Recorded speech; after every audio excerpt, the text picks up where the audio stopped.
당신이 원하는 선택과 행동, 경험을 머릿속에서 충분히 반복하고 거듭해서 같은 마음을 생산하면 당신의 뇌는 그 경험을 실제로 일어난 것처럼 보려고 한다. 즉, 그 경험이 일어난 때의 마음으로 보려고 새로운 신경회로를 구성하면서 물리적으로 바뀌기 시작한다. 그때부터 당신의 뇌와 몸은 똑같은 과거 속에 살기를 그치고 당신이 마음속에서 만들어낸 새로운 미래 속에서 살게 될 것이다.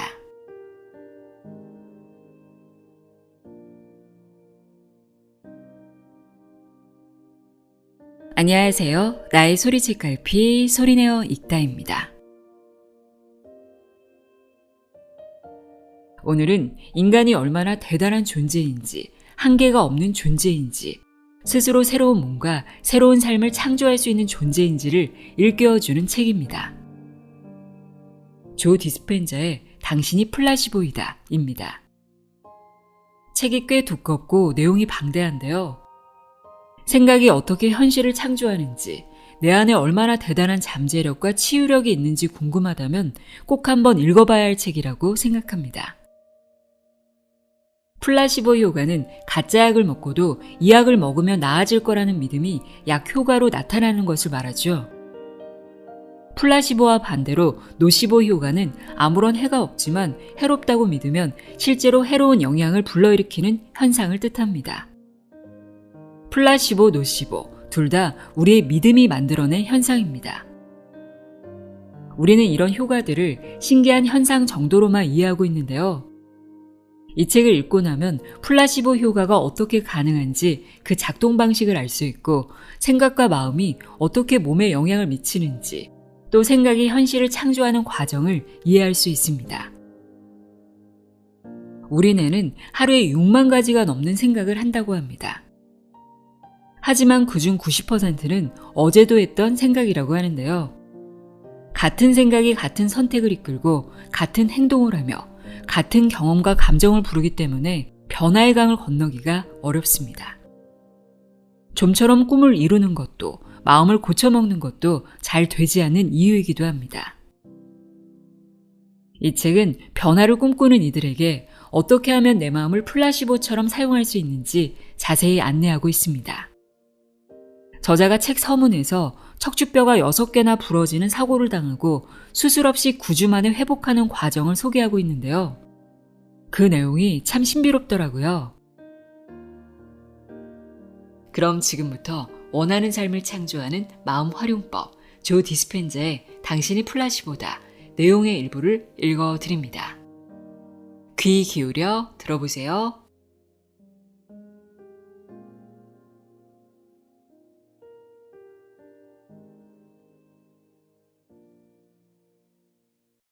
책 머리에 깨어남. 아름다운 4월의 어느 날 남부 캘리포니아에서 팜스프링스 철인 3종 경기에 참가했다가 나는 SUV에 깔리는 사고를 당했다. 그 사고는 일종의 특혜였고 그 순간 내 인생이 바뀌었으며 이 긴 여정이 시작되었다. 그 당시 나는 23살로 캘리포니아 라오야에서 짧다면 짧은 기간 카이로프레틱 공부를 했고 그 철인 3종 경기에 참가하기 위해 몇 달 동안 고된 훈련을 마친 상태였다. 그 사고는 수영 레이스를 마치고 자전거 레이스를 시작했을 때 일어났다. 나는 힘든 전환점에 다다르는 중이었고 그곳에서 일반 차량들과 만나게 된다는 사실을 잘 알고 있었다. 다가오는 차량들을 등지고 서 있던 경찰관이 나에게 우회전을 해서 코스대로 따라가라는 손짓을 했다. 나는 레이스에 집중하며 사력을 다해 달리던 중이었으므로 그의 지시 외에는 아무것도 안 보였다. 그 모퉁이에서 2명의 사이클 선수를 제치던 순간이었다. 거의 시속 90km로 달려오던 빨간색 사륜구동 브론코가 뒤쪽에서 내 자전거를 강타했다. 그 다음 순간 나는 허공에 붕 뜨는가 싶더니 등을 바닥에 정면으로 부딪히면서 떨어졌다. 달려오던 속도가 있는 데다가 브론코 운전자가 반사신경이 둔한 나이든 여인이었던 탓에 그 차는 계속해서 내 쪽으로 달려들었고 나는 그 차의 범퍼에 한 번 더 부딪혔다. 지금도 나는 그때 쌩하며 지나가던 자전거들과 라이더들의 공포에 찬 비명소리와 놀라서 내뱉은 말들을 기억한다. 그들은 레이스를 멈추고 나를 도와야 하는지 계속 달려야 하는지 둘 사이에서 어쩔 줄 몰라 했다. 얼마 지나지 않아 나는 내 척추뼈가 6개나 부러졌다는 사실을 알게 되었다. 나는 흉추 8, 9, 10, 11, 12번과 요추 1번에 압박 골절을 입었다. 사각형 덩어리들이 한 줄로 쌓여있는 것이나 다름없는 척추가 그렇게 강하게 바닥에 부딪혔으니 그 충격에 무너지고 눌려버린 것이다. 깨진 척추뼈 중 가장 위쪽에 있는 흉추 8번은 60% 이상이 부서지고 척추를 보호하는 원호공은 부서져 프레첼 빵 모양으로 비틀어져 있었다. 척추뼈가 압박되어 부서지면 뼈들이 어디론가 흩어지게 마련이다. 나의 경우 부서진 뼈 조각들 상당수가 척수 쪽으로 돌아갔다. 이것은 결코 좋은 양상이 아니었다. 온갖 종류의 혈액 검사, 엑스레이 검사, CT 촬영, MRI 촬영을 했고 정형외과 의사가 내게 그 결과들을 보여주며 사뭇 엄숙한 표정으로 결론을 전했다. 척수로 들어간 뼈 조각들이 문제를 일으키지 않게 하려면 아무래도 해링턴 로드를 심는 수술을 해야 한다는 것이었다. 척추뼈의 부서진 부분 위아래로 두세 군데 째서 30cm 스테인레스 스틸 막대 2개를 척추 양쪽에 세우고 나사로 조인 다음 점세로 고정해야 한다는 말이었다. 그 다음 엉덩이 뼈를 약간 긁어내 두 막대에 붙이겠다고 했다. 큰 수술이 될 테지만 그래야 최소한 걸을 가능성이라도 있다고 했다. 그렇다고 해도 나는 알고 있었다. 수술을 해도 어느 정도는 장애가 남을 것이고 남은 평생 고통을 안고 살아가야 한다는 걸 말이다. 말할 것도 없이 달갑지 않은 제안이었다. 하지만 그 수술을 받지 않으면 온몸이 마비될 게 명확해 보였다. 팜스프링스 지역 최고의 신경과 전문의도 그 의견에 동의했으며 나와 상태가 비슷한 사람 중에 수술을 거부한 사람은 미국에서 한 명도 본 적이 없다고 말했다. 압박골절을 입은 흉추 8번이 쐐기 모양으로 짓눌려 있었기 때문에 일어서려 해도 척추가 몸의 무게를 견딜 수 없었다. 일어서면 척추가 무너지면서 부서진 척추뼈 조각들이 척수 안으로 더 깊이 밀려 들어갈 것이며 그러면 가슴 아래 전체가 즉각 마비될 터였다. 그것 또한 전혀 매력적인 제안이 아니었다. 내가 의사였더라도 수술을 권했을 것이다. 그것이 가장 안전한 제안이었으니까. 하지만 나는 그 제안을 따르지 않았다. 그 당시 내가 어려서 그렇게 대담했을 수도 있겠지만 나는 해링턴 로드 삽입이라는 의료 모델과 전문가 권고를 거스르기로 결심했다. 나는 우리의 몸속에는 생명력을 주는 보이지 않는 지성 혹은 의식이 있다고 믿었고 이는 지금도 마찬가지다. 그 지성 혹은 의식이 매 순간 우리를 지지하고 유지하고 보호하고 치유한다. 그 지성이 거의 100조 개에 이르는 분화된 세포들을 만들어내고 그것이 매일 우리의 심장을 수십만 번 뛰게 하며 그것이 몇 초마다 각 세포 안에서 수십만 개의 화학적 반응들을 조직한다. 그것이 하는 놀라운 기능들은 그 외에도 수없이 많다. 그 무렵 나는 만약 그 지성이 실제하고 그래서 그것이 기꺼이 온 마음을 다해 사랑으로 그런 놀라운 능력들을 증명하고자 한다면 나도 외부 세계에 대한 관심을 거두고 내면으로 들어가 그것과 만나 관계를 만들어갈 수도 있을 거라고 생각했다. 하지만 몸에 자가 치유 능력이 있음을 그렇게 머리로 이해하기는 했어도 당시에 나는 내가 아는 그 철학의 소소한 것들 하나하나까지도 실제로 다 적용해보면서 그 이해를 다음 수준으로 그리고 또 그 다음 수준으로 넓혀가야만 했다. 정말로 치유를 경험하기 위해서였다. 어디 갈 수도 없었다. 엎드려 있는 것 외에는 아무것도 할 수 없었기 때문에 나는 2가지 결심을 했다. 첫째, 매일 내 안의 지성에게 모든 의식을 집중해서 그것에게 나의 계획을 순서대로 아주 자세히 말해주고 그 견본과 비전을 보여준 뒤 무한한 힘을 가진 그 위대한 마음에게 나를 온전히 맡겨 그것이 나를 치유할 수 있도록 한다. 둘째, 내가 경험하고 싶지 않은 것은 그와 관련한 어떤 생각도 머릿속으로 들어오지 못하게 한다. 간단했다. 적어도 계획만큼은. 나는 매일 아침 일어나면 바로 척추뼈를 하나씩 재건해 보기로 결심했다. 그리고 내 안의 그 의식이 내 노력에 주의를 기울일 때 내가 원하는 것이 무엇인지를 그 의식에게 보여주고자 했다. 나는 그 의식이 나의 절대적인 참여를 요구한다는 것을 잘 알았다. 그것은 내가 순간을 살아야 한다는 것을 의미했다. 즉, 과거를 생각하거나 후회하거나 미래를 걱정하거나 외적인 삶에 집착하거나 고통이나 증상에 집중하지 않고 순간에 살아야 했다. 인간관계에서도 그렇듯 상대가 지금 여기에 나와 함께 있는지 아닌지는 금방 알 수 있지 않은가? 의식한다는 것은 알아차린다는 뜻이고, 알아차린다는 것은 주의를 집중한다는 뜻이며, 주의를 집중한다는 것은 현재에 존재하며 주목한다는 뜻이기 때문에 그 의식은 내가 현재에 존재할 때와 그렇지 못할 때를 알아차릴 터였다. 다시 말하자면 그 의식의 마음과 교류할 때 나는 전적으로 현재에 있어야만 했다. 즉, 나의 현존과 나의 의지와 나의 마음은 그것의 현존과 그것의 의지와 그것의 마음에 딱 들어맞아야 했다.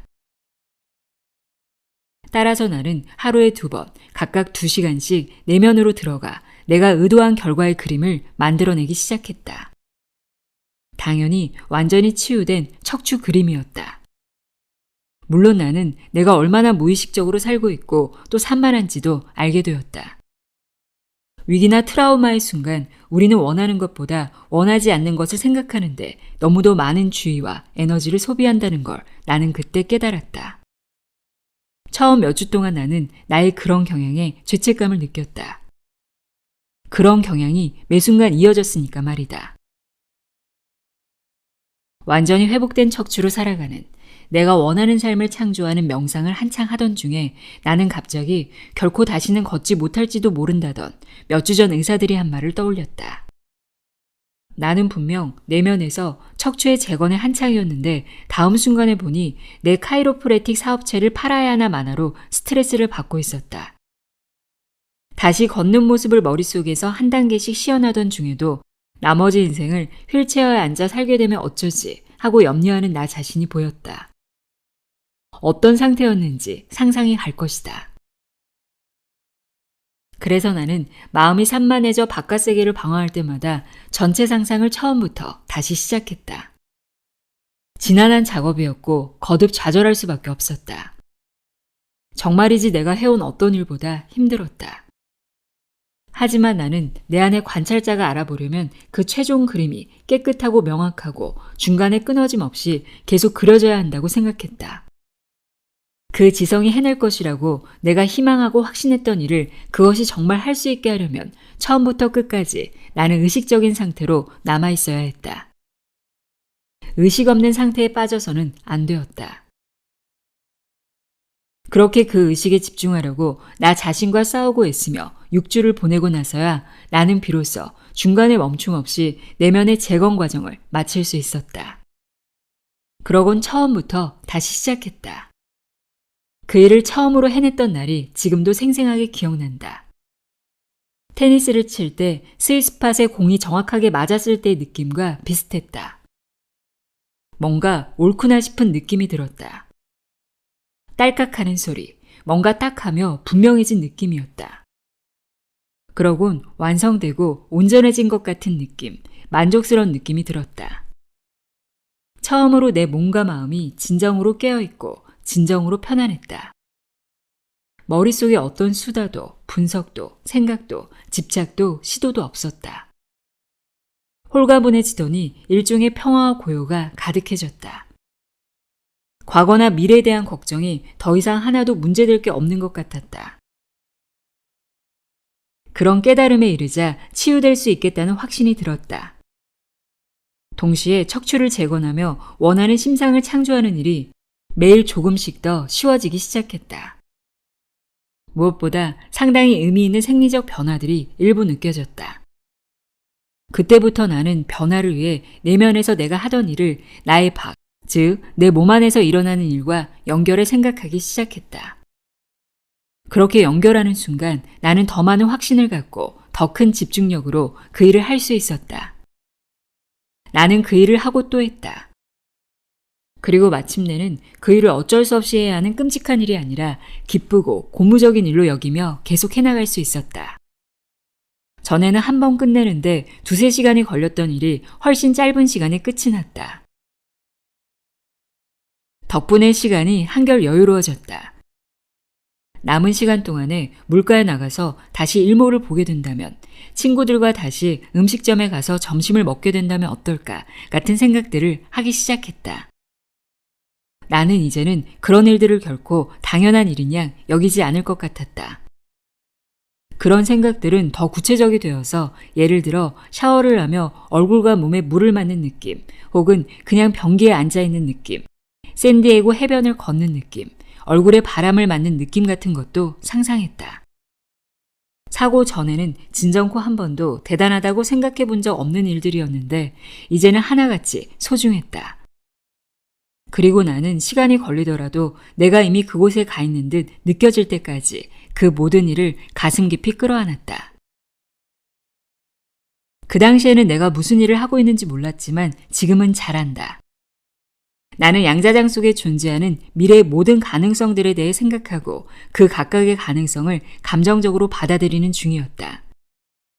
그리고 내가 의도적으로 어떤 미래를 선택한 다음 그 미래에 느끼게 될 고양된 감정까지 미리 느낀 그 순간 내 몸은 실제로 자신이 이미 그 미래를 경험하고 있다고 믿었다. 원하는 운명을 바라보는 나의 능력이 갈수록 더 날카로워지면서 내 몸의 세포들은 스스로를 재조직하기 시작했다. 나는 새로운 유전자들의 새로운 방식으로 신호를 보내기 시작했고, 그러자 내 몸은 정말로 빠르게 회복되어 갔다. 그때 나는 양자역학의 주요 법칙 중 하나를 배우고 있었다. 마음과 물질이 서로 분리된 요소가 아니고 의식적, 무의식적 생각과 느낌이 바로 우리의 운명을 지배하는 청사진이라는 것 말이다. 인간의 마음과 양자장 내 무한한 가능성의 마음 안에는 모든 가능한 미래를 구현하게 하는 끈기와 확신과 집중의 능력이 들어있다. 잠재적으로 이미 존재하는 모든 미래 현실을 끌어내려면 이 두 마음이 반드시 함께 일해야 한다. 나는 그런 의미에서 우리가 인종, 젠더, 문화, 사회적 지위, 교육의 정도, 종교적 신념에 상관없이 심지어 과거에 아무리 큰 실수를 저질렀다 해도 모두 신과 같은 창조자임을 깨달았다. 그때 생애 처음으로 내가 진정으로 축복받은 존재라고 느꼈다. 사고 후 9주 반이 지났을 때 나는 일어났고 일상으로 돌아왔다. 보조장치를 집어넣지도 않았고 수술도 받지 않았다. 나는 완전히 회복되었다.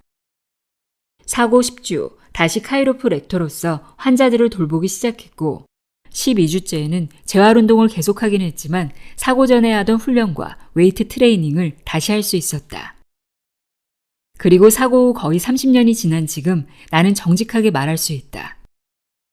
그동안 등이 아픈 적이 거의 없었다고 말이다.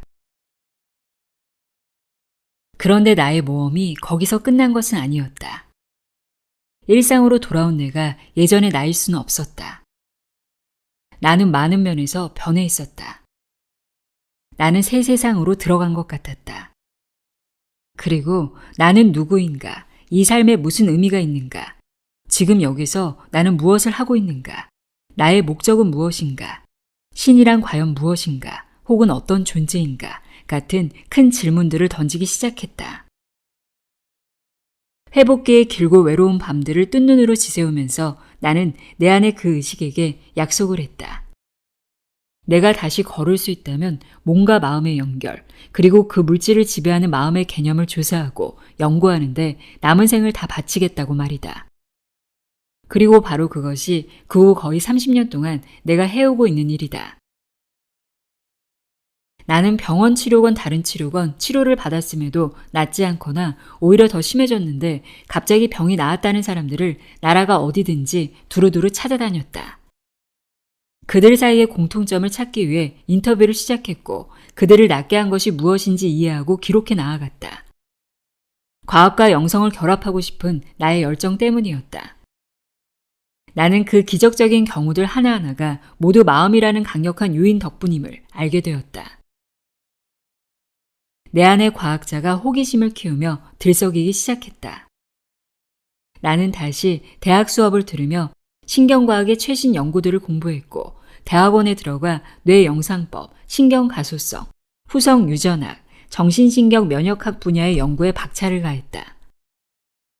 그리고 생각했다. 이제 내가 인터뷰한 사람들이 그렇게 나을 수 있었던 이유를 알고 또 마음을 바꾸는 과학에 대해서도 알고 있으니 그런 치유를 재현해낼 수도 있어야 한다고 말이다. 즉 아픈 사람들은 물론이고 건강하지만 건강을 계속 유지하고 싶어하는 사람들, 또 인간관계나 직업, 가족관계 등 삶 자체의 변화를 원하는 사람들이 그런 치유와 변화를 경험하도록 해줄 수 있어야 한다는 생각이 들었다. 그러다 2004년에 과학자와 연구자 14인 중 한 사람으로 다큐멘터리 영화 도대체 우리가 아는 것이 무엇인가의 촬영에 초대받아 참여하게 되었는데 이 영화가 하루아침에 대단한 센세이션을 몰고 왔다. 이 영화를 본 사람들이 실체의 본성에 대해 질문하기 시작했고 관찰이 정말 중요한지, 더 정확히 말해 관찰이 곧 현실이 되는지 보기 위해 삶을 대상으로 실험을 하기 시작했다. 전 세계 사람들이 이 영화와 이 영화에서 지지하는 개념들을 입에 담았다.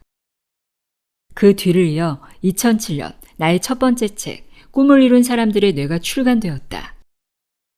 이 책이 서점에 나온 지 좀 되었을 때 사람들이 나에게 어떻게 그렇게 해요? 어떻게 삶을 바꿔서 원하는 삶을 창조할 수 있어요? 라고 질문하기 시작했다. 그리고 이 질문은 곧 사람들이 나에게 가장 많이 묻는 질문이 되었다.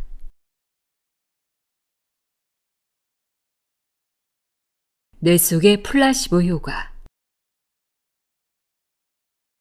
우리가 진정으로 존재 상태를 바꿀 때 우리의 몸은 새로운 마음에 반응할 수 있다. 그리고 존재 상태를 바꾸는 일은 생각을 바꾸는 일로 시작할 수 있다. 커다란 전뇌 덕분에 인간은 생각을 다른 어떤 것보다 더 실제하는 것으로 만들 수 있는 특권을 누리게 되었고, 그래서 플라시보가 그 효력을 발휘할 수 있는 것이다. 이 모든 과정이 어떻게 진행되는지 보기 위해서 우리는 조건화, 기대, 의미부여라는 세 가지 중요한 요소를 검토하고 조사해야 한다. 플라시보 반응이 일어나는 것은 이 세 요소가 함께 작용하기 때문이다. 플라시보 반응의 첫 번째 중요한 요소인 조건화에 대해 정리하자면 조건화란 매우 많이 경험한 것이기 때문에 그 과거의 기억을 생리학적 변화와 연결시키는 것이다.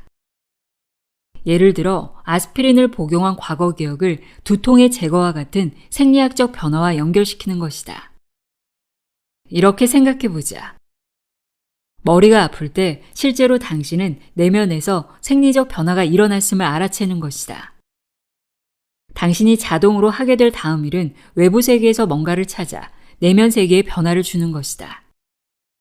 내면의 상태가 과거에 당신이 아픈 상태를 바꾸기 위해 외부 세계에서 내렸던 선택, 행동, 경험을 생각하도록 자극했기 때문이다.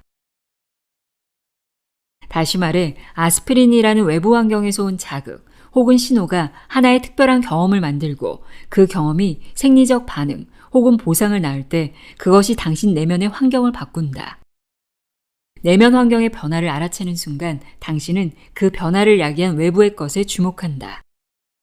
그리고 외부의 무언가가 내부의 무언가를 바꾼 사건은 하나의 연상 기억이 된다. 그런 사건을 똑같은 과정으로 자꾸 반복하면 연상에 의해 그 외부의 자극이 아주 강해지거나 강화되고 그 결과 우리는 아스피린을 아스피린처럼 보이는 설탕약으로 대체해도 아스피린을 복용했을 때와 똑같은 내면의 반응을 자동으로 불러낼 수 있다. 이것이 플라시보가 작동하는 방식이다. 플라시보 반응을 위한 두 번째 요소인 기대는 어떤 다른 결과를 예측할 이유가 주어질 때 작동하기 시작한다. 예를 들어 관절염 때문에 만성 통증에 시달리고 있는데 의사가 새로운 약을 주면서 통증을 줄여줄 것이라고 단정적으로 말할 때 우리는 의사의 말대로 그 약을 복용했을 때 뭔가 다른 일이 일어날 것이라고 기대한다. 사실 그때 우리는 의사의 암시에 감응한 것이다. 그렇게 암시에 감응할 때 우리는 자연스럽게 우리 밖에 무엇을 우리가 선택한 또 다른 가능성과 연결시킨다. 마음속으로 미래의 가능성을 하나 집어들고 그 새로운 결과를 희망하고 예상하고 기대하는 것이다. 우리가 선택한 그 새로운 결과를 감정적으로 받아들이고 포용할 때, 그리고 그 감정의 강도가 충분히 강할 때 우리의 뇌와 몸은 우리의 존재 상태가 고통 없는 상태로 바뀌었다는 상상만 하고 있더라도 그 일이 실제로 일어난 것으로 착각한다. 뇌와 몸에게 그 둘은 같은 것이기 때문이다. 그 결과 뇌는 우리의 상태가 실제로 변했을 때 활성화하는 신경 회로들을 활성화하고 그때 분비하는 것과 똑같은 화학 물질들을 몸 곳곳으로 보낸다. 그때 우리가 기대하는 일이 실제로 일어난다. 뇌와 몸이 우리의 내면 상태를 바꿀 완벽한 약을 만들어냈기 때문이다. 우리는 이제 새로운 존재 상태에 있게 된다. 그것은 몸과 마음이 하나처럼 작동하는 상태이다. 우리는 마음으로 몸도 바꿀 수 있을 만큼 강력한 존재이다. 조건화와 기대, 플라시보 반응을 위한 세 번째 요소인 의미부여가 추가되면 플라시보는 더 잘 작동한다. 하나의 행동에 새로운 의미를 부여한다는 것은 배우의 의도를 더한다는 뜻이다. 다시 말해 우리가 하는 일에 대해 뭔가 새로운 것을 알고 이해하게 될 때 우리는 그 일에 우리의 의식적이고 의도적인 에너지를 더 많이 불어넣게 된다. 예를 들어 앞장에서 살펴본 호텔 청소부들은 자신이 매일 많은 육체 운동을 하고 있다는 사실을 알고 그래서 좋다는 점을 이해하자 자신이 일상적으로 하는 일에 더 많은 의미를 부여할 수 있었다. 그때 그들은 그냥 청소기를 돌리고 물건을 닦고 문지른 것이 아니었다. 그들은 근육 운동을 하고 힘을 기르고 칼로리를 태우고 있었다. 운동의 좋은 점에 대해 연구원들로부터 교육을 받고 난 후 청소기를 돌리고 물건을 닦고 문지르는 일이 더 많은 의미를 갖게 되었기 때문에 일을 할 때 청소부들의 의도 혹은 목적은 단지 일을 끝내는 것에 머물지 않았다. 육체 운동을 해서 더 건강해지는 것으로 그들의 의도와 목적이 발전한 것이다. 바로 그런 일이 그 청소부들에게 일어났던 것이다. 비교 집단 멤버들은 그들의 일에 그런 의미를 부여하지 않았다. 자신이 하는 일이 건강에 그렇게 좋을 수 있다는 걸 몰랐기 때문이다. 그러므로 그들은 똑같이 일을 했음에도 연구 집단 멤버들처럼 좋은 점을 얻어내지 못했다. 플라시보 작동 방식도 마찬가지다. 특정한 물질, 과정, 혹은 수술이 효과가 있다는 말을 들음으로 해서 그에 대해 믿음이 더 커지면 커질수록 건강을 회복하고 더 나아질 거라는 생각에 반응할 가능성도 더 커진다. 다시 말해 내면의 환경을 바꾸기 위해 외부에 있는 사람이나 장소, 물건과의 경험에 더 많은 의미를 부여할수록 생각만으로 내면의 상태를 의도적으로 바꿀 수 있는 가능성이 더 커진다. 좀 더 설명하면 당신이 하는 일로부터 받을 수 있는 보상에 대해 배운 덕분에 건강과 관련한 새로운 결과를 더 많이 받아들일 수 있다면 마음속에서 만들어내는 모델은 더 분명해질 것이고 그 결과 당신의 뇌와 몸에 미치를 더 잘하게 될 것이며 따라서 그 모델을 정확히 복제해낼 수 있다는 것이다. 간단히 말해 원인에 대한 믿음이 클수록 결과가 좋아진다는 얘기다. 플라시보, 생각의 해부학. 플라시보 효과라는 것이 생각으로 생물학적 기능과 작용을 바꾸는 일종의 기능을 말한다면 우리는 우리의 생각을 조사하고 또 그것이 우리의 뇌와 몸과 어떻게 교류하는지를 조사해야 할 것이다. 먼저 개인의 일상적인 생각부터 살펴보자. 우리는 습관의 산물들이다. 우리는 하루에 6, 7만 가지 생각을 하고 그 생각의 90%가 바로 어제도 한 생각들이다. 우리는 매일 침대의 똑같은 쪽에서 일어나고 욕실에서 똑같은 일을 보고 똑같은 방식으로 머리를 빗으며 똑같은 아침을 똑같은 의자에 앉아서 먹고 똑같은 손으로 머그컵을 잡고 똑같은 일을 하기 위해 똑같은 길을 운전해 가고 똑같은 사람들과 어떻게 하면 되는지 잘 아는 똑같은 일을 한다. 그런 일을 마치면 우리는 서둘러 퇴근을 한다. 그래야 빨리 이메일을 체크하고 그래야 빨리 저녁을 먹고 그래야 빨리 좋아하는 TV쇼를 보고 그래야 빨리 어제와 같이 잠잘 준비를 하며 일을 닫고 그래야 빨리 잠자리에 들 수 있고 그래야 빨리 다음 날에도 똑같은 일들을 다시 할 수 있기 때문이다. 매일 자동인형처럼 살고 있다는 말처럼 들리는가? 그렇다면 정확하게 들은 것이다. 같은 생각이 같은 선택을 이끈다. 같은 선택이 같은 행동을 이끈다. 같은 행동이 같은 경험을 창조한다. 같은 경험이 같은 감정을 생산한다. 그리고 같은 감정이 또다시 같은 생각을 부른다. 그런 의식적 무의식적 과정을 따를 때 결과적으로 우리의 생명 활동도 같은 상태에 머물게 된다. 같은 생각을 하고 같은 행위를 하고 같은 감정으로 살기 때문에 삶이 바뀌게 해달라고 몰래 빌어봤자 뇌도 몸도 변하지 않는다. 당신이 뇌를 똑같이 활동시키고 그러면 똑같은 뇌 신경회로가 활성화되고 그러면 뇌에 또 똑같은 화학작용이 재생산되며 그것이 당신 몸의 화학작용에 또 똑같은 영향을 준다. 그리고 그 똑같은 화학작용이 늘 같은 방식으로 같은 유전자를 발현한다. 그리고 그 같은 유전자의 발현이 같은 단백질, 즉 같은 세포 구성 요소들을 만들어내며 늘 같은 몸을 유지시킨다. 그리고 단백질의 발현은 곧 삶 혹은 건강을 뜻하므로 당신의 삶과 건강도 같은 상태를 유지한다.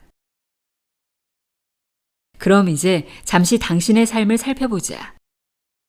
이 모든 것이 당신에게 무슨 의미를 지닐까? 당신이 어제처럼 생각한다면 아마도 어제처럼 선택하기 쉬울 것이다. 어제와 같은 오늘의 선택이 어제와 같은 내일의 행동들을 부를 것이다. 어제와 같은 습관적 행동들이 당신의 미래에 어제와 똑같은 경험들을 만들어낼 것이다. 어제와 똑같은 당신의 미래의 일들이 항상 당신에게 어제와 똑같은 감정들을 만들어낼 것이다. 그 결과 당신은 매일 똑같이 느낄 것이다. 어제가 내일 같고 내일이 어제 같다. 그러므로 사실상 당신의 과거가 곧 당신의 미래가 되는 것이다. 지금까지의 말에 동의한다면 이제 우리는 방금 설명한 그 익숙한 감정이 곧 당신이라고 말할 수 있다. 그것이 바로 당신의 존재 상태이다. 그 존재 상태는 편하고 자연스러우며 자동적이다. 그 존재 상태가 당신처럼 보이는 그것이요. 솔직히 말해 과거 속에서 살아가고 있는 당신 자신이다.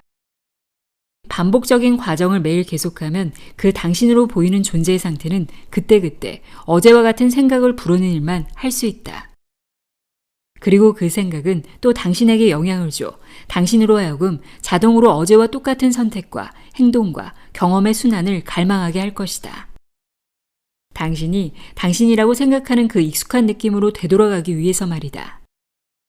따라서 당신 성격과 관련된 모든 것이 변하지 않고 늘 그대로 남게 된다. 당신의 성격이 이렇다면 이런 당신의 성격이 당신의 개인적 현실을 만들 것이다. 그렇게 간단한 것이다.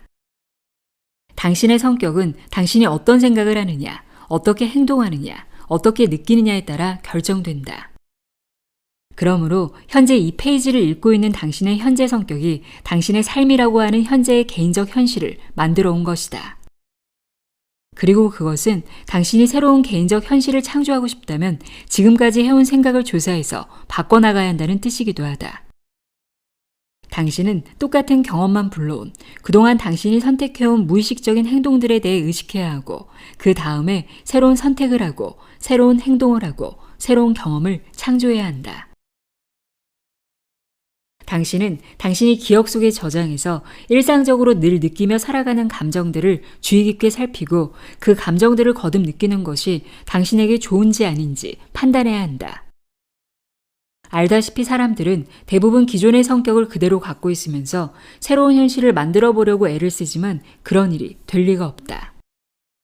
삶을 바꾸려면 말 그대로 다른 사람이 되어야 한다. 당신은 새로운 생각이 새로운 선택을 부른다는데 동의할 것이다. 새로운 선택은 또 새로운 행동을 부른다. 새로운 행동은 새로운 경험을 부른다. 새로운 경험은 새로운 감정을 창조하고 새로운 감정과 느낌은 새로운 방식으로 생각하도록 당신을 고쳐야 한다. 바로 그때 진화가 이루어진다. 그리고 이 새로운 성격, 새로운 존재 상태가 당신의 개인적 현실과 생명 활동을 바꿀 것이다. 이 모든 것의 출발점은 단지 하나의 생각이다.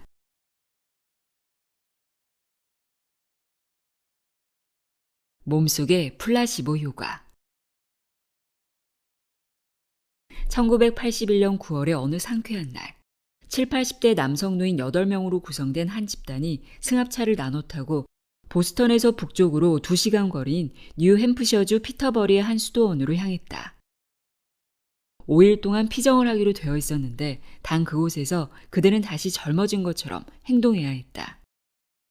그들은 실제 나이보다 최소한 22년은 젊어진 것처럼 행동하라는 요구를 받았다. 이 피정은 하버드대의 심리학 박사 엘렌 랑어가 이끄는 연구팀이 조직한 이벤트였다. 이들은 그 다음 주에 다른 남성 노인 8명을 또 한 번 같은 장소로 데리고 갔다. 비교 집단인 이 두 번째 그룹 사람들은 22년 젊었을 때를 적극적으로 회상은 하되 젊어진 것처럼 행동하지는 말 것을 요구받았다. 수도원에 도착한 첫 번째 그룹의 노인들은 젊은 시절을 다시 사는 데 도움될 만한 온갖 것에 둘러싸였다.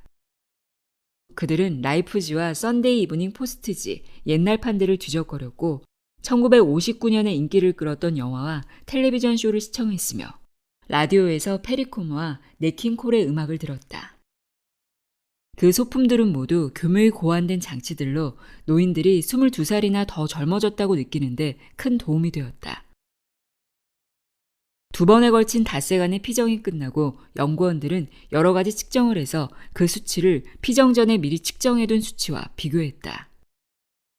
젊어진 것처럼 행동한 첫 번째 그룹의 노인들이 과거를 회상하기만 한 비교 그룹의 노인들보다 몸 상태가 훨씬 더 좋아지긴 했지만 두 그룹 노인들 모두 생리적, 구조적, 기능적으로 더 젊어져 있었다.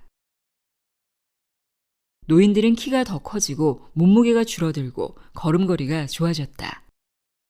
자세가 바르게 되어 키가 커졌고 관절들이 더 유연해졌으며 관절염이 완화되어 손가락도 길어졌다. 시력과 청력도 좋아졌고 물건을 잡는 힘도 더 커졌다. 기억하는 것도 좀 더 분명해졌으며 인지능력 테스트에서도 더 좋은 점수를 받았다. 노인들은 닷새 동안 연구원들의 코앞에서 실제로 더 젊어졌던 것이다. 다음은 랑어의 말이다. 실험이 끝날 무렵 나는 그들과 터치 풋볼이긴 했지만 어엿한 미식축구를 하기도 했다. 그들 중에는 지팡이를 집어던진 사람도 있었다.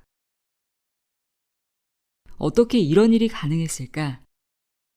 노인들은 22년 전 사용했던 뇌의 회로들에 다시 불을 켰고 그와 같은 뇌의 변화에 몸도 마술처럼 화학적으로 반응했음에 분명하다. 그들은 단지 젊어진 것처럼 느끼기만 한 것이 아니었다. 수치들이 증명하고 있는 것처럼 육체적으로도 정말 더 젊어졌다. 변화는 그들 마음속에서만이 아니라 몸속에서도 일어났던 것이다. 하지만 그들 몸속에서 정확하게 무슨 일이 일어났기에 그런 놀라운 육체적 변형이 가능한 것일까? 체격과 육체적 기능과 관련한 그 모든 수치의 변화는 정확하게 무엇으로 인한 것일까? 대답은 그들의 유전자에서 찾을 수 있다. 유전자는 생각만큼 그렇게 불변하는 것이 아니다. 천재적인 당신의 유전자. 최근 연구에 따르면 유전자의 약 90%가 환경이 보내는 신호에 반응한다고 한다. 우리의 경험이 그렇게나 많은 유전자를 활성화시키고 있다면 우리의 본성이 교육에 의해서 영향을 받고 있다는 말이다. 그렇다면 이런 특성을 활용해보면 어떨까? 그러면 병원약은 꼭 필요할 때만 쓰고 다른 많은 일을 하면서 건강을 극대화할 수 있지 않을까? 어네스트 로시 박사가 유전자 발현의 정신생물학에서 쓴 것처럼 우리의 주관적인 마음 상태, 의식적으로 동기가 부여된 행동, 자유의지에 대한 인식이 건강을 최적화하는 쪽으로 유전자 발현을 바꿀 수 있다. 최근의 과학적 논의들은 개인이 사는 동안에 유전자를 바꿀 수 있다고 말한다. 유전자 진화 과정은 수천 년에 걸쳐 일어날 수도 있지만 행동 변화나 새로운 경험을 통해 몇 분 안에 유전자 발현 방식을 바꿀 수 있으며 그렇게 변형된 유전자가 다음 세대로 넘겨지기도 한다. 유전자를 우리의 운명이 엄격히 새겨져 있는 석판처럼 보기보다 엄청난 양의 부호화된 정보들이 들어가 있는 저장고 혹은 단백질 발현을 위한 가능성들로 채워진 거대한 도서관처럼 보는 것이 도움이 될 것이다. 그런데 우리는 창고에서 무언가를 가지고 나오듯 저장된 그 정보를 불러와 사용할 수는 없다. 우리는 그 안에 무엇이 있는지, 그것들에 어떻게 접근해야 할지 모르고 그래서 쓸 수 있는 많은 것을 놔두고도 그저 작은 부분만 사용하는데 그치는 것 같다. 실제로 우리는 우리 DNA의 약 1.5%밖에 발현하지 못한다. 나머지 98.5%는 몸속에서 잠자고 있다. 도슨 처치 박사는 실제로 유전자들이 우리의 성격에 기여하고 있지만 우리의 성격을 결정짓는 것은 아니다. 우리의 건강, 수명, 행복은 유전자보다 믿음, 기도, 생각, 의도, 신념을 포함한 우리의 의식적 도구들과 훨씬 더 밀접하게 관계한다. 라고 유전자 속의 진의에 썼다. 우리의 몸이 그저 뼈와 살로만 이루어진 자루가 아닌 것처럼 우리의 유전자도 한갓 정보의 창고이기만 한 것은 아니다. 후성 유전학. 인간이 신이 되는 법. 유전자에 우리의 운명이 봉인되어 들어있는 것이 아니라 엄청난 가능성의 도서관이 그 안에 있어서 책들이 책장에서 나와 읽히기만을 기다리고 있는 것이 사실이라면 우리는 어떻게 그 잠재력들과 접촉할 수 있을까? 우리의 건강과 안녕에 막대한 효력을 발휘할 그 잠재력들 말이다. 수도원에서 피정했던 남성들은 확실히 그 잠재력에 접촉할 수 있었다. 하지만 어떻게? 상대적으로 새로운 연구 분야인 후성 유전학에 그 답이 들어있다. 후성 유전학은 유전자에 의해 우리의 운명이 결정되는 것이 아니고 의식을 바꾸는 것으로 몸의 구조와 기능 모두에 물리적인 변화를 줄 수 있다고 말한다. 우리는 우리의 유전자 프로그램을 만드는 환경 속 다양한 요인들을 통제해 원하는 유전자는 깨우고 원하지 않는 유전자는 잠재우는 방식으로 유전적 수준에서 운명을 수정해 나갈 수 있다. 그런 요인들은 느낌이나 생각처럼 몸 안으로부터 올 수도 있고 공해나 햇살 같은 외부 환경에 대한 몸의 반응으로부터 올 수도 있다. DNA가 똑같은 일란성 쌍둥이는 후성 유전학의 작용을 보여주는 아주 훌륭한 예이다. 유전자 결정론을 받아들인다면 일란성 쌍둥이는 정확하게 똑같은 유전자만 발현해야 한다. 하지만 이들이 늘 똑같은 방식으로 똑같은 질병을 앓지는 않는다. 쌍둥이 한 명이 유전적인 병을 앓게 되더라도 다른 한 명은 전혀 그렇지 않은 경우도 있다. 같은 유전자의 쌍둥이가 서로 다른 결과를 드러내는 것이다. 후성 유전학 연구는 이런 질문을 제기한다. 외부 환경이 아무것도 바뀌지 않으면 어떻게 될까? 당신이 매일 같은 시간에 같은 사람들과 같은 일을 한다면? 그것이 같은 경험을 이끌고 같은 경험이 같은 감정을 일으키고 같은 감정이 같은 방식으로 같은 유전자에게 같은 신호를 보낸다면 어떻게 될까? 과거의 렌즈를 통해 삶을 인식하고 같은 신경 구조물이 야기하는 같은 조건들에 같은 마음으로 반응하는 한 당신은 이미 결정된 매우 구체적인 유전적 운명을 향해 나아가고 있는 것이다. 자신과 삶에 대해 당신이 믿고 있는 것, 그리고 그 믿음에 따라 당신이 내리는 선택들이 계속 같은 유전자에 같은 메시지를 보내기 때문이다. 새로운 정보를 받아 새로운 방식으로 점화될 때에만 세포는 같은 유전자를 수천 가지 다른 모습으로 바꾸어 새로운 단백질을 만들어낼 수 있으며 그때 몸도 바뀌게 된다. 우리는 외부 세계의 모든 요소들을 통제할 수는 없지만 우리 내면의 많은 것들은 통제할 수 있다. 당신의 믿음, 인식, 외부 환경과 관계하는 법, 이 모두가 당신 내면의 환경에 영향을 준다. 유전적 운명의 열쇠를 쥐고 있는 것은 당신의 이미 프로그래밍된 생물학적 몸이 아니라 당신 자신이다.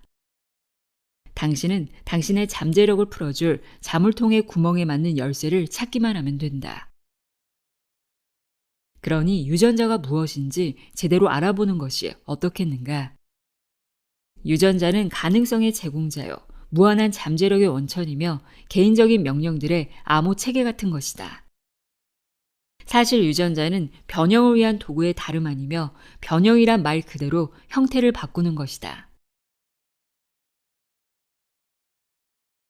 생존 모드로 살게 하는 스트레스. 스트레스는 몸의 균형을 깨기 때문에 후성 유전학적 변이의 가장 큰 원인 중 하나이다. 스트레스는 외상으로 인한 육체적 스트레스, 독소로 인한 화학적 스트레스, 두려움, 걱정, 과다한 감정 등으로 인한 감정적 스트레스, 이렇게 세 가지 형태로 온다. 이 유형들 각각이 1,400가지 이상의 화학 반응을 일으키고 30개가 넘는 호르몬 및 신경 전달 물질을 생산해낼 수 있다. 스트레스 호르몬의 화학 성분이 폭포처럼 쏟아져 나올 때 마음이 자율신경계를 통해 몸에 영향을 주게 되고, 그때 당신은 몸과 마음이 궁극적으로 서로 연결되어 있음을 경험하게 된다. 역설적이지만 스트레스는 원래 우리가 적응할 수 있는 것이었다. 인간을 포함한 자연의 모든 유기체들은 단기간의 스트레스 정도는 거뜬히 이겨낼 수 있도록, 그래서 응급 상황에 능히 대처할 수 있도록 프로그래밍 되어 있다. 외부 환경에서 위협을 감지할 때 교감신경계에서는 투쟁 혹은 도주 반응이 나오고, 심장 박동수와 혈압이 높아지며 근육이 긴장되고 아드레날린과 코르티솔 같은 호르몬이 온몸으로 발사된다. 도망을 갈지 아니면 적에 맞설지 준비를 시키는 것이다. 배고픈 야생 늑대의 물이나 난폭한 전사 집단에 쫓기다가 겨우 살아났다면 당신의 몸은 안전해지는 순간 항상성 상태로 돌아올 것이다. 그것이 우리 몸이 생존 모드에서 작동하는 방식이다. 위험이 존재하는 짧은 기간에만 몸의 균형이 깨지는 것이다. 최소한 그게 애초의 작동 방식이었다. 무대는 달라졌지만 그와 똑같은 일이 오늘날의 세상에서도 벌어진다. 예컨대 운전을 하고 있는데 누가 갑자기 끼어든다. 당신은 순간적으로 깜짝 놀라지만 별 문제가 없는 것 같으면 더 이상 사고 위협을 느끼지 않게 되고 당신 몸은 정상으로 돌아간다. 하루 종일 스트레스 상황이 계속 이어지지만 않는다면 말이다. 당신이 보통 사람인데 신경을 고문하는 듯한 사건이 연속적으로 발생하면 당신은 투쟁 혹은 도주 반응 속에서 많은 시간을 보내게 될 것이다. 차가 갑자기 끼어든 것이 그날 당신이 목숨의 위협을 느낄 정도로는 유일한 상황일 수도 있지만, 거기에 더해 교통 정체가 심하고 직장에서 큰 발표를 해야 해서 부담이 크고 동반자와는 싸웠고 메일함을 열어보니 카드 사용 청구서가 와 있고 컴퓨터 하드 드라이버가 깨져 있고 거울을 보니 흰머리가 더 많이 나 있는 게 보였다면 스트레스 호르몬들이 당신 몸속을 거의 쉬지 않고 돌아다닐 것이다. 과거에 스트레스 가득했던 경험을 잊지 않고 미래에 올 스트레스 가득한 상황들을 예상하는 사이 그 모든 반복되는 단기 스트레스들이 서로 뒤섞여 장기 스트레스가 된다. 그런 상태가 바로 생존 모드 삶의 21세기 버전이다. 투쟁 혹은 도주 모드에서는 생명유지 에너지가 동원되어 몸으로 하여금 도망가거나 싸우게 한다. 그런데 그런 상태로 계속 위협을 느껴서 항상성 상태로 돌아오지 못하면 생명 에너지가 부족해지게 된다. 에너지가 다른 쪽에서 쓰이고 있으면 세포의 성장과 회복, 즉 세포 수준에서의 장기 구축 프로젝트나 치유를 위해 쓸 에너지가 부족해지는 것이다. 그때 세포들은 문을 닫고 더 이상 서로 소통하지 않으며 이기적이 된다. 향상은커녕 일상적으로 해오던 일들도 해서는 안 되는 때라고 생각하는 것이다. 방어를 해야 하는 때이기 때문이다. 모든 세포가 단독으로 행동할 때인 것이다. 그 결과 함께 일하는 세포들 사이의 소통에 문제가 생긴다. 무엇보다 먼저 면역체계와 내분비체계가 약해진다. 소통에 문제가 생겨 외부로부터 정보 신호를 제대로 받지 못하면 면역 및 내분비 체계를 관장하는 세포 내 유전자들이 그 능력을 제대로 발휘할 수 없기 때문이다. 투쟁 혹은 도주 반응이 초기 인류를 살아남게 했다는 점에서 인간에게 본래 매우 적합한 것이었을지라도 이제는 그런 생존 시스템이 작동하면 할수록 건강에 필요한 자원이 다른 용도로 사용이 돼 인간 생존에 부적합한 것이 되고 말았다. 부정적인 감정이 남긴 유산. 스트레스 호르몬을 계속 만들어내는 한 우리는 분노, 적대감, 공격성, 경쟁심, 혐오, 좌절, 두려움, 걱정, 질투, 불안, 죄책감, 부끄러움, 슬픔, 우울, 절망, 무력감을 비롯해 중독성이 높은 부정적인 감정들을 무더기로 쏟아내게 되어 있다. 이런 감정들은 다 차치하고 쓰라린 과거의 기억을 떠올리거나 무서운 미래를 상상하는 데만 집중한다고 해도 우리 몸은 항상성을 되찾는데 많은 시간을 보내게 된다. 사실 우리는 생각만으로도 스트레스 반응을 일으킬 수 있다. 그렇게 스트레스 반응이 시작되었는데 멈출 수가 없다면 우리는 어떤 형태든 질병에 걸릴 수밖에 없다. 유전적 운명에 굴복할 때까지 점점 더 많은 수의 유전자들이 도미노 효과를 일으키며 하향 조정될 테니까 말이다. 예를 들어 미래에 일어날 수 있는 시나리오를 하나 예상할 수 있다면, 그리고 다른 모든 것을 떠나서 오직 그 생각에만 단 한순간이라도 집중한다면 우리의 몸은 그 미래의 사건을 준비하기 위해 스스로를 생리학적으로 바꾸기 시작할 것이다. 우리의 몸은 지금 이 순간 그 가능한 미래 속에서 살게 된다. 그 결과 자율신경계를 활성화하는 조건화 과정이 시작되고 이때 해당 스트레스 화학 물질이 자동적으로 분비된다. 이것이 이른바 우리의 의지에 반하는 심신상관 작용 방식이다. 생존 모드로 살며 늘 스트레스 반응 상태에 있을 때 우리가 진짜 집중할 수 있는 것은 단지 3가지뿐이다. 육체, 환경, 시간이 그것이다. 이 3가지에만 계속 집중하다 보면 우리는 더 영적이 되지도 더 자각적이 되지도 못한다. 자기 몰두에 더 깊이 빠지고 몸에만 더 집중하게 될 뿐이다. 바깥 세상에서 경험하는 모든 문제들에, 또 우리가 가진 것, 사는 곳, 가진 돈 등등 물질적인 것에만 집중하게 된다.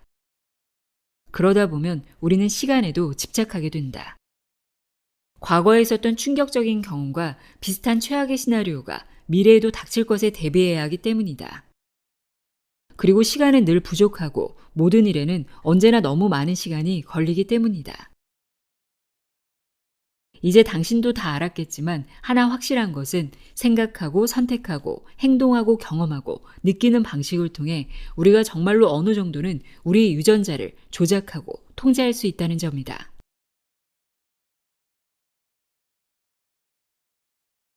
생각이 뇌와 몸을 바꾸는 법.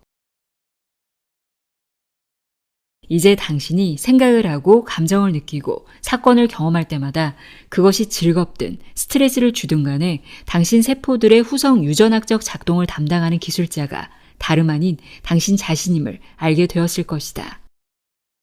당신의 운명을 조정하는 사람은 바로 당신 자신이다. 그렇다면 이제 이런 의문이 든다. 환경이 바뀔 때 새로운 방식으로 새로운 유전자 조합이 만들어진다면 환경이 실제로 바뀌지 않아도 인식과 믿음을 이용해 그 새로운 유전자 조합을 만들어낼 수는 없을까? 경험의 최종 산물이 대개 느낌이고 감정이지만 그 경험을 하기 전에 의도적으로 그 감정을 강하게 느끼는 방식으로 우리의 몸이 미래의 그 경험을 미리 맛보게 할 수는 없을까? 미래의 어떤 결과를 진실로 집중하며 의도할 때, 그리고 그 과정에서 외부의 환경보다 내부의 생각을 더 현실처럼 만들 수 있다면 우리의 뇌는 그 둘 사이의 차이를 분간하지 못하고 우리 몸은 바로 그 순간에 미래의 새로운 사건을 경험하기 시작한다. 그리고 그 상상 속 미래의 사건을 준비하기 위해 새로운 유전자에게 새로운 방식으로 신호를 보낸다. 당신이 원하는 선택과 행동과 경험의 그 새로운 시리즈를 머릿속에서 충분히 반복하며 거듭해서 같은 마음을 생산하면 당신의 뇌는 그 경험을 실제로 일어난 것처럼 보려고, 즉 그 경험이 일어난 때의 마음으로 보려고 새로운 신경회로를 구성하면서 물리적으로도 바뀌기 시작한다. 당신은 플라시보에 반응하는 사람들과 똑같이 그렇게 생각만으로 후성 유전학적 변이들을 만들어낸다. 몸의 구조와 기능을 진짜로 바꾸는 것이다.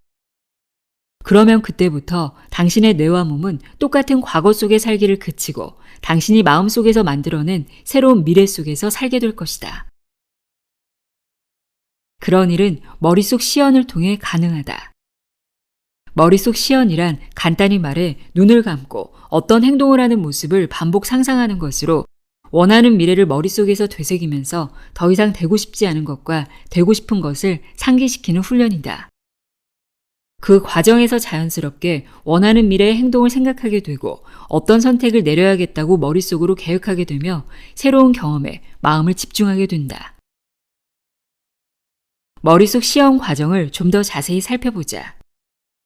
머릿속 시연을 하는 동안 정확하게 무슨 일이 벌어지고 어떻게 그런 일이 벌어지는지 확실히 이해하기 위해서다. 새로운 결과에 대한 꿈이나 운명을 머릿속으로 시연할 때 당신은 그 결과에 익숙해질 때까지 상상을 거듭한다. 원하는 새로운 현실에 대한 지식과 경험을 뇌 속에 더 많이 새겨 넣으면 넣을수록 그것이 자료가 되어 머릿속에서 더 나은 모델을 창조하게 되고 따라서 당신의 의도와 기대는 더욱 커질 것이다. 당신은 원하는 것을 얻으면 삶이 어떤 모습이고 어떤 기분이 들지를 스스로에게 상기시킨다. 그 다음 당신의 관심에 따라 의도를 추가한다. 다음, 당신은 그런 당신의 생각과 의도를 기쁨이나 감사 같은 고양된 감정 상태와 의식적으로 결합시킨다. 그 새 감정을 끌어안고서 좀 더 흥분된 상태가 되면 그 일이 실제로 일어날 때 나타날 신경화학 물질이 당신 몸을 휩싸게 된다. 당신 몸이 미래의 경험을 미리 맛보게 되는 것이다.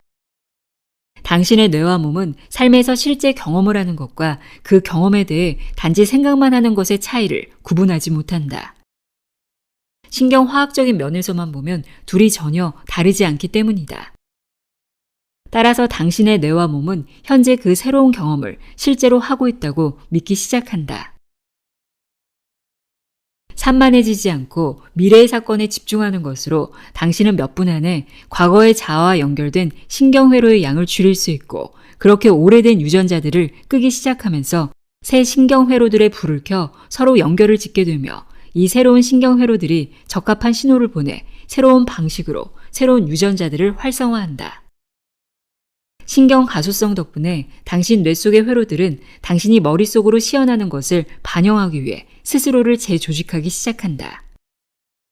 당신이 계속해서 강력하고 긍정적인 감정으로 그 새로운 생각들을 하고 머릿속 이미지들을 그려간다면 당신의 마음과 몸은 하나가 되어 일하게 되고 당신은 곧 새로운 존재 상태에 있게 된다. 이 시점이 되면 당신의 뇌와 몸은 더 이상 과거의 기록이 아니라 미래로 향한 지도가 된다. 당신이 마음속으로 만들어낸 바로 그 미래 말이다. 그리고 이때 당신은 플라시보가 되어 생각한 대로 경험하게 된다. 머릿속 시연에 대한 성공적인 이야기 몇 개. 당신도 들어봤을지 모르겠다. 베트남의 강제 수용소에 감금되었던 한 소령이 미치지 않기 위해 머릿속으로 매일 특정 코스를 도는 골프 연습을 했는데 나중에 풀려나 집에 돌아와서 골프를 쳐보니 최고 점수가 나오더라는 이야기 말이다. 구소련의 인권운동가 아나톨리 슈차란스키 얘기는 어떤가? 나중에 나탄 샤란스키라는 이름으로 더 알려진 이 사람은 1970년대 미국 스파이라는 오명을 쓰고 9년 넘게 구소련 감옥에서 갇혀 지냈다.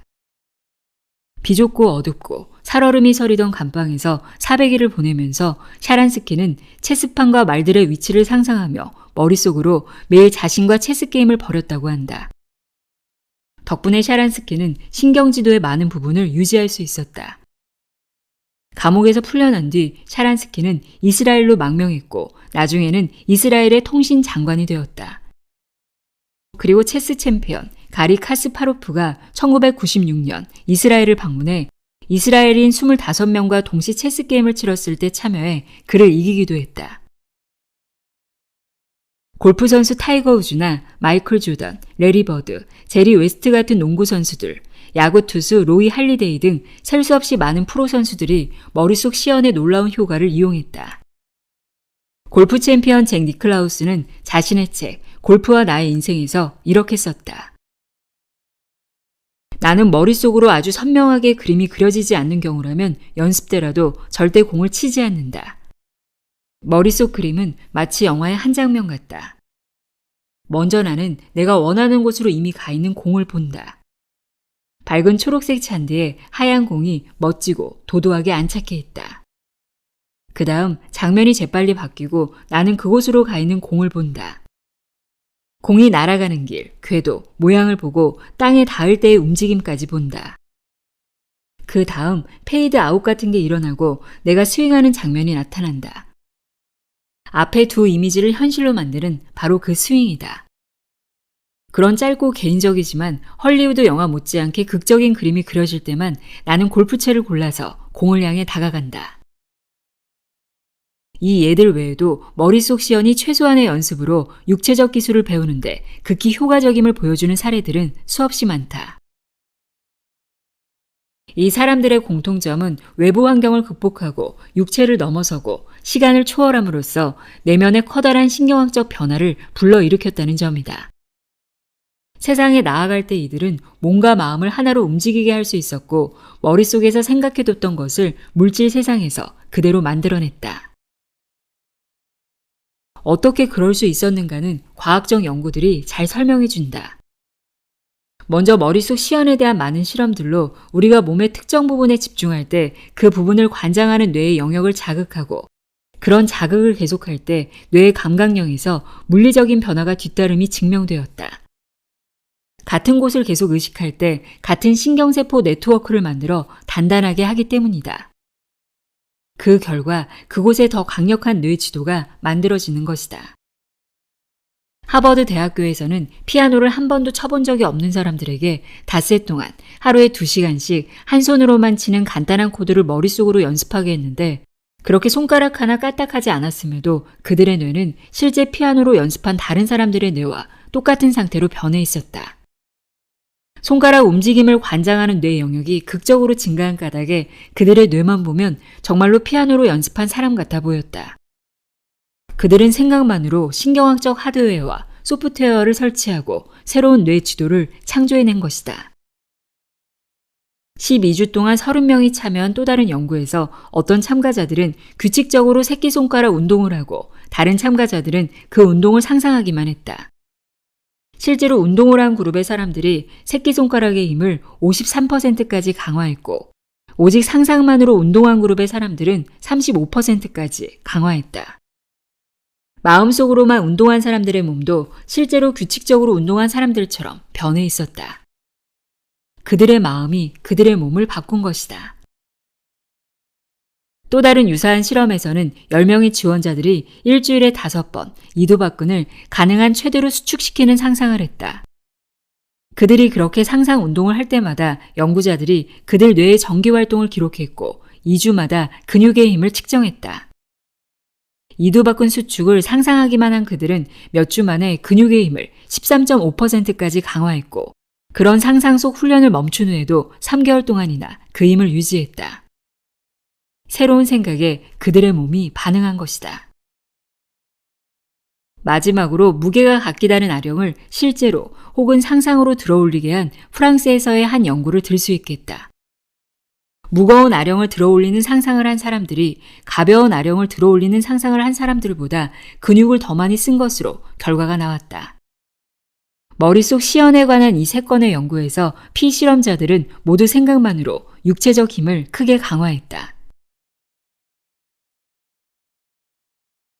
새 마음으로 새 유전자를 몸속에 발현하기. 머릿속 시연이 왜 효과를 내는지 더 확실히 이해하려면 뇌의 해부학적 구조와 신경화학적 문제들을 약간이라도 살펴볼 필요가 있다. 먼저 전두엽부터 살펴보자. 이마 바로 뒤에 위치한 전두엽은 창조 본부라 할 만하다. 새로운 것을 배우고 새로운 가능성을 꿈꾸고 의식적 결정을 하고 의도를 내는 등등의 일을 이곳에서 한다. 말하자면 뇌의 CEO인 셈이다. 게다가 전두엽이 있기 때문에 우리는 자신을 관찰할 수 있고 우리가 하는 일과 느낌을 평가할 수 있다. 전두엽은 우리의 의식이 살고 있는 집과 같은 것이다. 이것이 중요한 이유는 우리가 어떤 생각들을 하고 있는지 잘 의식할 때 생각들을 더 잘 유도할 수 있기 때문이다. 머릿속 시연을 하면서 원하는 결과에 진심으로 집중하고 전념할 때 전두엽은 당신의 동맹자가 된다. 전두엽은 외부의 소리를 낮추기도 해서 오감이 전달하는 정보들로 산만해지는 일을 줄일 수 있기 때문이다. 당신을 위한 새로운 미래를 상상하는 순간, 새로운 가능성을 생각하는 순간, 고통이나 제약 없이 살 수 있다면 어떨까? 같은 구체적인 질문을 하는 순간, 당신의 전두엽은 곧바로 준비태세에 돌입한다. 그리고 몇 초도 지나지 않아 건강하고자 하는 의도를 만들어내고 건강한 상태의 그림도 머릿속으로 그려내며 그 결과 건강한 상태가 어떨지 상상할 수 있다. CEO인 전두엽은 뇌의 다른 모든 부분들과 연결된다. 그러므로 전두엽은 위와 같은 질문에 대한 대답으로서 새로운 마음 상태를 창조하기 위해 뉴런들의 네트워크들을 선택하기 시작한다. 마치 심포니 지휘자처럼 오래되고 단단해진 뉴런 네트워크는 침묵시키고 뇌의 각각 다른 부분들에서 각기 다른 뉴런 네트워크들을 선택한 뒤 그것들을 하나로 연결시킨다. 당신이 상상하는 일을 반영할 새로운 마음의 수준을 창조하기 위해서이다. 마음을 바꾸는 것은 전두엽이다. 전두엽이 있어 우리 뇌는 다른 순서, 패턴, 조합으로 작동할 수 있다. 일단 전두엽이 다른 뉴런 네트워크들을 선택하고 그것들을 동시에 완벽하게 켜서 새로운 수준의 마음을 창조하고 나면 당신의 마음의 눈, 즉 전두엽의 하나의 그림 혹은 표상이 떠오른다. 이제 신경화학으로 넘어갈 차례이다.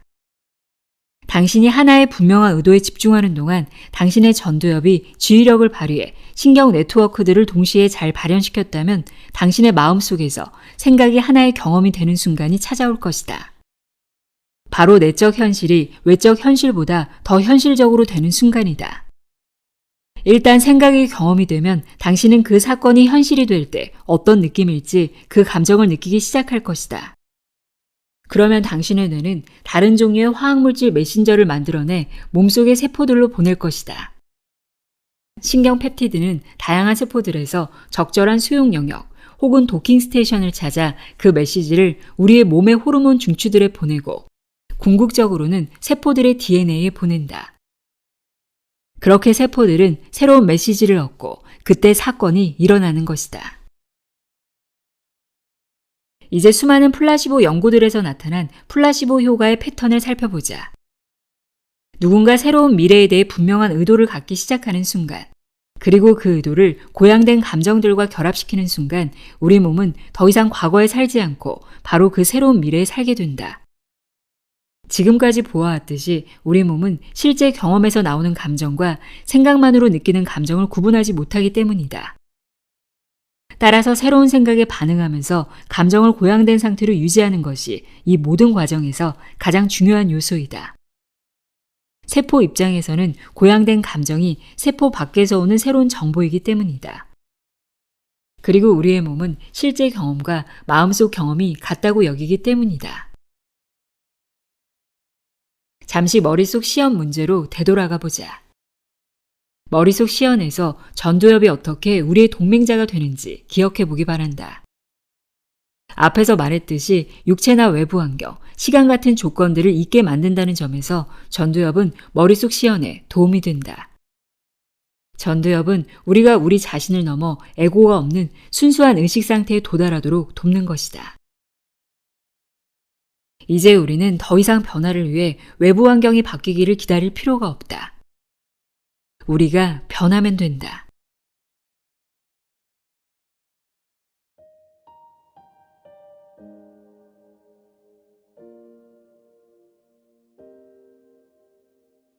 조 디스펜자의 당신이 플라시보다 읽어드렸습니다. 긴 시간 함께해 주셔서 고맙습니다.